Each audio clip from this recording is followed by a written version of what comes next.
जय हिंद दोस्तों। मैं अजय कुमार आपके लिए लेकर आया हूँ रीजनिंग के एक बहुत ही फेवरेट चैप्टर को, जिसका नाम है कैलेंडर। दोस्तों, कैलेंडर हमें तारीख बताता है, डेट बताता है और न जाने क्या क्या बताता है। तो देर न करते हुए कैलेंडर के बारे में हम लोग समझेंगे और इसका विस्तृत एकदम बेसिक से बेसिक जानकारी आपको देंगे कि दूध पीता बच्चा को भी ये पता चल जाएगा कि कैलेंडर को कैसे याद रखा जाता है। यही नहीं, एसएससी, रेलवे या बैंकिंग की कोई भी प्रतियोगी परीक्षा हो, उसमें इसका वेटेज बहुत ही अच्छा रहता है। अच्छा नंबर उसमें पूछा जाता है। 2-3 नंबर का ये क्वेश्चन फिक्स है, हर एक एग्जाम में आता है। तो आइए देर न करते हुए कैलेंडर की कुछ थ्योरी को देखते हैं। आज का क्लास बेसिक रहेगा थ्योरी पर। ठीक। कैलेंडर का हिंदी होता है दोस्त पंचांग। याद रखिए कि हिंदी क्या होता है, पंचांग होता है। ठीक। थ्योरी क्या बताने वाले हैं हम, वो थोड़ा सा बेहतर ढंग से समझिएगा आप लोग। देखिए, कैलेंडर हम लोग देखते हैं तो उसमें हम लोग दिन को याद रखते हैं। अब आप कहिएगा कि सर दिन तो सबको पता है। हम भी जानते हैं दिन सबको पता है। रविवार से लेकर शनिवार तक हम लोग दिन को याद रखते हैं। ठीक। यहाँ पर थोड़ा सा आप समय देंगे। रविवार से शनिवार तक, यूं कहें तो सोमवार यहां पर कर दीजिए। आप लोग कहिएगा कि रविवार के बाद आप सोमवार काहे लिख दिए हैं। तो रविवार के बाद है ना सोमवार आता है, और सोमवार से मंगलवार। हाँ? बढ़ते बढ़ते बढ़ते बढ़ते ये फिर रविवार आ जाएगा। आएगा कि नहीं? रविवार आ जाएगा। यानी रविवार से शुरू होकर रविवार तक चला जाएगा। तो अब हम लोग कहेंगे कि हमारा एक सप्ताह पूरा हो गया। यानी सप्ताह में भी यही दिन आते हैं जो दिन में काउंट होते हैं। ठीक। तो दिन वो होता है रविवार, सोमवार, मंगलवार, बुधवार, ये सब जितने भी 7 हैं ये दिन हैं, और इन सातों को मिलाकर एक सप्ताह होता है। ये तो बेसिक जानकारी है, बच्चा बच्चा जानता है इसे। ठीक। बेसिक जानकारी है, ये बेसिक है। लेकिन अब थोड़ा चलते हैं आगे। आप लोगों को पता होगा माह। तो कहिएगा सर ये भी पता है, माह तो 12 होते हैं एक साल में। यानी एक वर्ष में कितने माह होते हैं? 12 माह होते हैं। क्लियर है? और एक वर्ष में सर 365 दिन होते हैं। ओके, ये बताइए तो सप्ताह कितने होते हैं एक साल में? तो आप कहिएगा कि सर ये भी हमको कोई पढ़ाया था कि 52 सप्ताह होते हैं एक दिन, एक साल में। क्लियर? ये तो आपका बेसिक जानकारी हो गया अभी तक का। अब थोड़ा इससे हम लोग आगे की दुनिया में चलते हैं और देखते हैं कि कैलेंडर का और बेसिक से बेसिक भाग क्या होगा। तो देखिए, आपको याद क्या क्या रखना है। देखिए, हम लोग याद रखेंगे पहले माह को और फिर रखेंगे वर्ष को कैलेंडर के लिए। कैसे? तो देखिए, आप माह में समझे कि 12 माह होता है एक वर्ष में। एक वर्ष में कितना माह होता है? 12 होता है ना। और इन 12 माह का आप गणना कैसे कीजिएगा? तो आप कहिएगा सर माह तो या तो 28 का होता है, या तो 29 का होता है, 30 का या 31 का, यही नो कहिएगा। लेकिन सर इसको भी याद करिए कि 28, 29, 30, 31 कौन कौन से माह में होते हैं। ये याद रखना थोड़ा मुश्किल होगा। हम कहते हैं कि मुश्किल नहीं है। आप 12 माह का नाम लिख लीजिए और एक एक को अल्टरनेट में छोड़ते जाइए।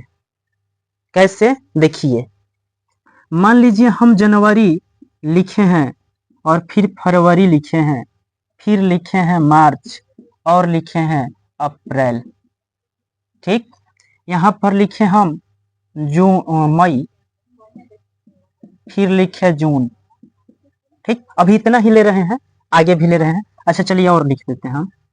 यहाँ पर लिखे जुलाई, यहाँ पर अगस्त, सितंबर, अक्टूबर, नवंबर, और लास्ट वाला क्या होता है? दिसंबर होता है ना। कैसे आप याद रखिएगा? तो देखिए, 31 से शुरू कीजिए। कहिए कि सर जनवरी तो 31वां महीना है, हाँ बिल्कुल सही। जनवरी कौन सा महीना है? 31वां महीना है, यानी इनमें दिनों की संख्या कितनी होती है? 31। अब इसके बाद इसको छोड़ दीजिए, है तो सबका फेवरेट महीना है ना, सब बर्थडे इसी में आता है।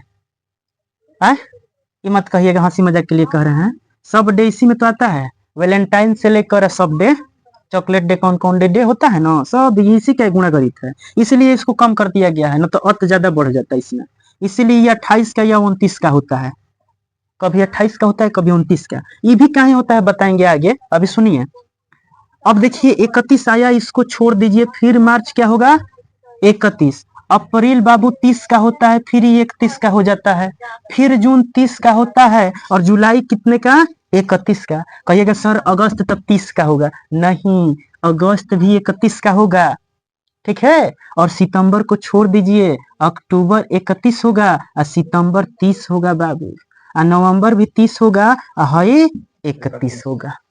कितना आसान तरीका से आप याद कर लेंगे इसको, कौन मंथ कितने दिन का होता है। क्लियर?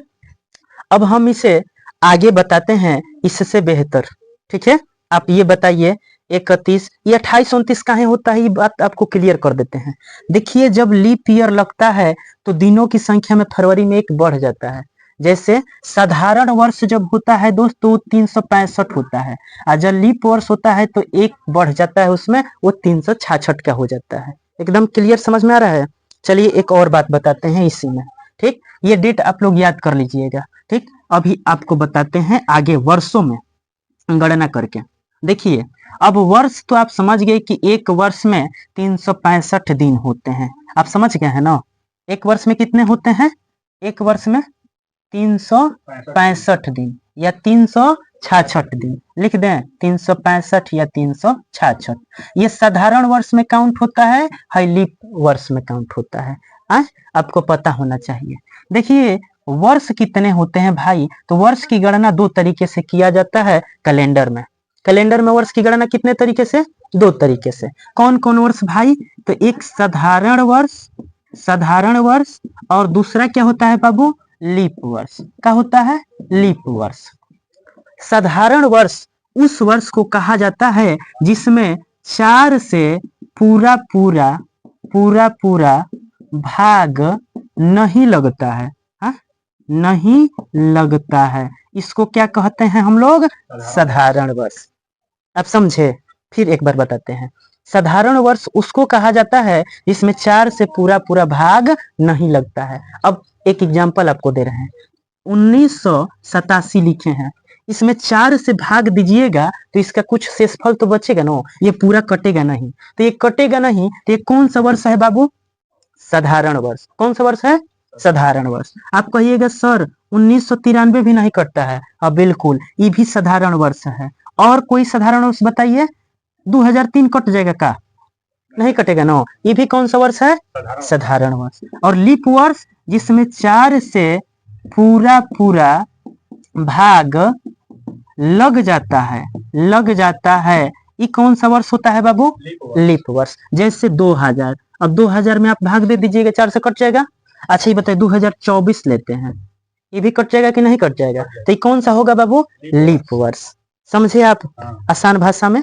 अब इससे अलग आप लोगों को और बेसिक से बेसिक जानकारी देते हैं, और बेसिक से बेसिक क्या, तो हम आपको बताते हैं कि इसको तो आप लोग याद रखिएगा, इसको याद रखिएगा, लेकिन बताइए शताब्दी का बात आ जाएगा तब क्या कीजिएगा?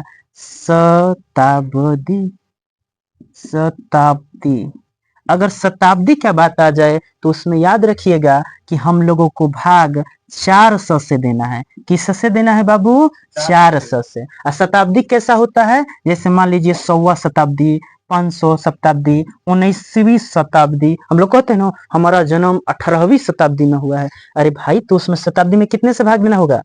400 से। तो इससे क्या होगा? इससे आपके ओड दिनों की संख्या निकलेगी। किसकी संख्या निकलेगी भाई? ओड दिनों की। अब कहिएगा सर ओड दिन क्या बता रहे हैं? अरे भाई सब जानकारी दे रहे हैं आपको, एकदम बेसिक से बेसिक जानकारी देंगे कैलेंडर के बारे में।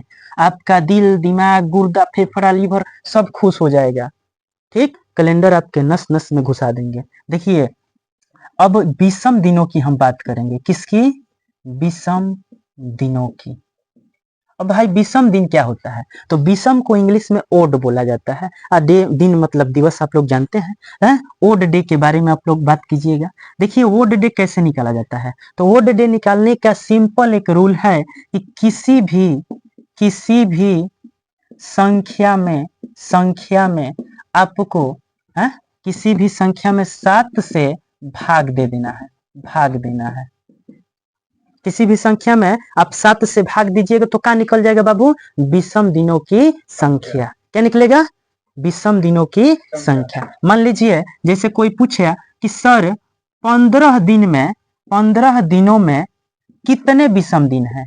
कितने विषम दिन है? विषम दिन बताइए तो कितने विषम दिन है?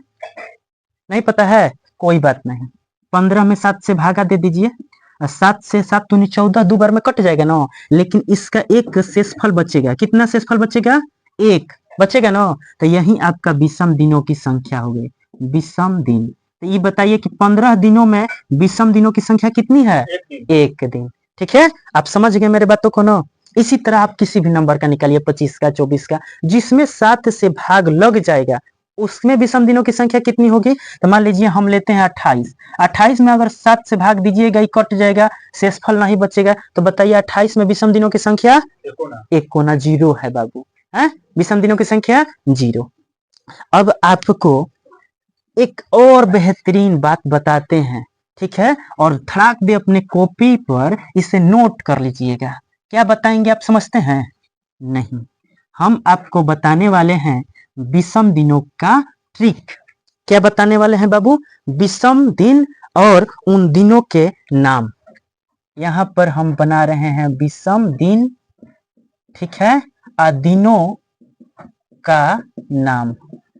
कैसे शुरू करना है? आप एक टेबल बना लीजिएगा और इस टेबल को याद रख लीजिएगा। मान लीजिए जब भी विषम दिन में 0 आए तो रविवार को रिप्रेजेंट करता है। रविवार का विषम दिन कितना होता है बाबू? कोड क्या है? 0, याद रखिएगा। अब 0 रविवार को हम लोग 0, देखिए मान लीजिए सप्ताह शुरू होता है तो हम लोग सोमवार को 1 कहते हैं ना, शुरू करते हैं। तो सप्ताह में सोमवार पहला हो गया, तो ऐसे ऐसे जाते जाते जाते जाते 6वां दिन शनिवार पड़ेगा, फिर 7वां दिन क्या पड़ेगा? रविवार पड़ेगा। तो रविवार को हम लोग 0 मानते हैं। क्यों? क्योंकि जो दिन शुरू होता है ठीक अपने 7वें दिन वही दिन फिर दोहराता है। आप समझ गए? जैसे मान लीजिए आज सोमवार है तो फिर इसके 7वें दिन क्या पड़ेगा? सोमवार। क्या पड़ेगा? यानी कोई भी दिन अपने ठीक 7वें दिन को रिपीट करता है, दोहराता है। चाहे आप प्लस करके देख लीजिए, चाहे माइनस करके देख लीजिए, दोनों में बहुत ही मस्त है। देखिए 1 का कोड क्या होगा बाबू? सोमवार। क्या होगा? सोमवार। 2 का कोड आप याद रखिएगा, मंगलवार। मंगलवार।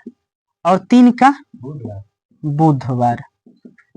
और 4 का हाँ गुरुवार भी इसे बोला जाता है या बृहस्पतिवार भी बोला जाता है। और 5वां का शुक्रवार। शुक्रवार। और 6वां का शनिवार।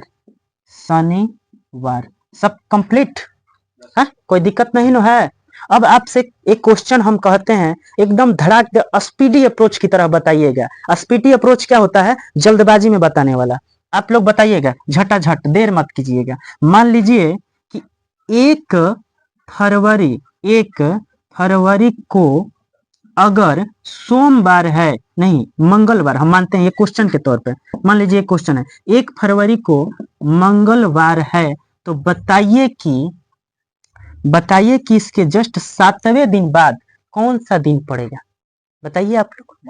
मंगलवार ही पड़ेगा। क्यों? क्योंकि जैसे ही इसमें 7वें दिन का बात कह रहा है तो इसमें हम लोग 7 जोड़ देते हैं। मान लीजिए एक क्वेश्चन लेते हैं कि 15 जनवरी को बुधवार है, तो बताइए कि 22 जनवरी को कौन सा दिन पड़ेगा? बुधवार पड़ेगा। कैसे आपको पता चला कौन सा दिन होगा भाई? कौन सा दिन होगा? तो आप कहिएगा सर 15 में तो 7 जोड़ना है, 22 हो जाता है, तो 15 को बुधवार होगा, इसलिए 22 को भी क्या होगा? बुधवार होगा। आसान लग रहा है ना? एकदम बेसिक से बेसिक बता रहे हैं, ठीक। इसी तरह और भी बात है। मान लीजिए हमको 15 कहा है कि सर 15 को तो आप बताए बुधवार। अगर हमसे ये पूछ ले कि 8 जनवरी को कौन सा डे था, बताइए तो 8 जनवरी को कौन सा डे था? अगर 15 को कौन सा माने है, बुध न माने है। अगर 15 को बुध था तो बताइए 8 को कौन सा डे था?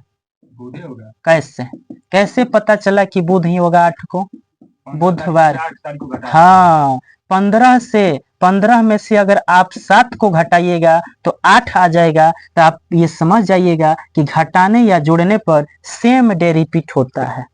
आप समझ गए? किसी भी नंबर को उसके 7वें दिन से या जोड़ेंगे या घटाएंगे तो जितना उस दिन दिन रहेगा वही डे आगे भी रहेगा। समझे? आगे अभी आप लोगों को ऐसे ही थ्योरी बताएंगे, बेसिक से बेसिक बताएंगे बात को, क्योंकि ये पार्ट 1 है। अभी पार्ट 2 पार्ट 3 बहुत सारा कैलेंडर बताएंगे आपको। ऐसा ऐसा क्वेश्चन बताएंगे जो आप सोच नहीं सकते हैं। तो बने रहिए हमारे चैनल के साथ। अगर हमारे चैनल पर आप नए हैं तो प्लीज सब्सक्राइब कीजिए और लाइक करना ना भूलें। मिलते हैं नेक्स्ट वीडियो के साथ। धन्यवाद।